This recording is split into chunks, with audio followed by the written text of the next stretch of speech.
And thank you for being here, sir. I want to start by sort of quoting Nancy Pelosi, who called it a stunt.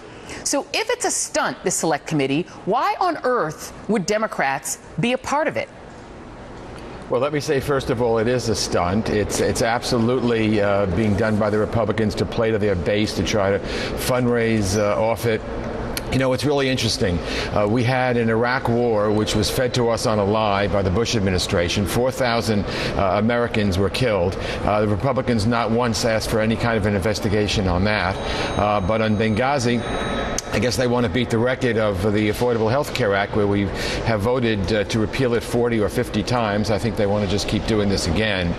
But many of us are concerned that if Democrats boycott, and there's a good feeling that maybe we should, but my personal feeling is that if we boycott, we leave the stage just to the Republicans. And I think that that is not a good thing to do. I think we need to be there.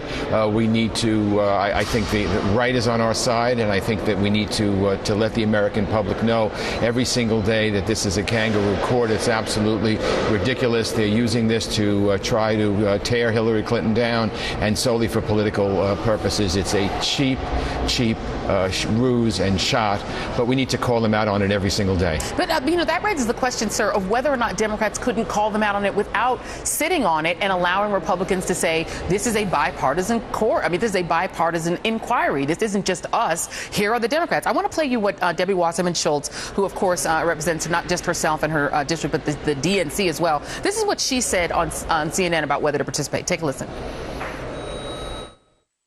Not participating in a sham select committee after 13 investigations, 50 briefings, 25,000 pages of documents for what is essentially a political ploy is something that should be considered. It is also perfectly legitimate for us to participate and make sure that we can get our questions answered and help make sure that we can at least try to balance the outcome. Get our questions answered and balance the outcome. On a 7-5 committee hearing, you know what the outcome is going to be. You can sort of write it now. And the idea that she mentioned, 13 hearings, 25,000 pages of briefings, 50 pages of documents, 50 briefings. You've also had 4 separate completed reports. One that was done by the House Armed Services Committee that found that there was no stand-down order, that they said the military really did all that it could do. After all that, what questions do Democrats have about Benghazi? Well, we have no questions, and I agree with you, and it could go either way, quite frankly.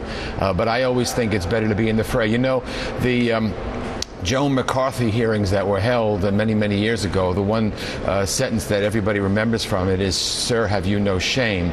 If the Democrats hadn't participated in that, that phrase that summed up the McCarthy hearings wouldn't have been there for the public. So my feeling is that you stay. It's a kangaroo court. You say it's a kangaroo court, but you make your case. I don't want to leave the airwaves to the Republicans each and every night where they would pound and pound and pound and there'd be no rebuttal whatsoever. I think we should participate, but I'm good if we don't. I'm really good either way, and I think right now Nancy Pelosi is really just trying to weigh everything. She's waiting for some clarification from the Speaker, and she'll make her decision. I'm good with either way, but I think we should focus on the outrage that the Republicans are committing with this right now. It's just absolutely a sham, and it's just ridiculous. And you know what? They overreached during the Clinton years. They overreach with impeachment. They have a tendency to overreach. They can't help themselves. Here they go again.